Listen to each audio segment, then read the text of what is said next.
Welcome to Heckle U, the Chance and Daryl story. Presented by Head & Shoulders. Chance and Daryl had hit the top of the heckling world, and for a time, life was sweet. But fame can be a bitter tonic, and division had started to turn things sour. When Carl and I got back from our honeymoon in Mexico, it was like something inside of Daryl had changed. We could both see it. He was poison. I was doing twice the work, trying to give the fans what they wanted. I was busting my hump. Daryl was always whining about doing research and staying ahead of the curve. What curve? We are the curve! Though publicly they put on a happy face, privately the feud was spiraling out of control. We'd have a gig, and Chance would show up half an hour late. Sometimes not at all. Chance was playing Loverboy at the freaking beach instead of being at the game. And Daryl was an overworked basket case. Daryl was trying to run my life. You know, and him and Carlo would fight all the time. When I was growing up, there was this really underprivileged girl, and she started calling me her friend. She smelled weird, but I let her do it because I'm an extremely nice person. But really, she wasn't my friend.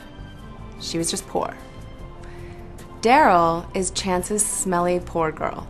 She called me what? I can see where this was headed. And it was a real shame. A couple of kids hit it big and all goes to their head.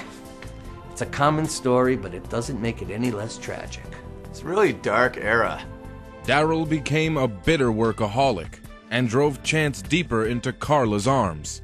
Raw talent like Chance's, he's like a sun god. People like Daryl can't handle that. They just get burned. I mean, Carlo was so great during all of this. I mean, she helped me realize that I was the greatest heckler in the whole world. Chance, the pretty face, made me realize that maybe that's all he ever was. It was a vicious cycle, but their manager Arnie still believed in them, and he made one final, desperate attempt to salvage the dying partnership. I booked him this Little League game. I guess it was the kid's 9th birthday, and his mom wanted to give him a treat. I mean, real low-key, namby-pamby stuff. Just show up, yell a friendly scram at the other team, and you're out. Easy money, I thought. Something they could handle. I didn't know how bad it had gotten. What was supposed to be an easy, light-hearted affair You make all the presents for Santa Claus? turned into an unmitigated disaster. Oh, it was friggin' ugly. I mean, Chen showed up late, and Daryl. Ooh, I'm not gonna lie. I was drunk.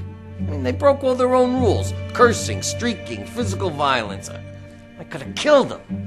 Oh, listen, the kids were all fine in the end. Yeah, most of them. Faced with angry crowds in the wake of this PR disaster, each man blamed the other.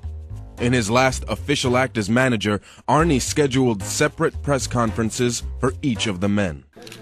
Daryl and I have come a long way together, but circumstances have changed. Chance and I have got very different ideas about how to move forward. We've realized if we're going to grow as hecklers and as artists, It can't be as a team. So we've decided to take a break.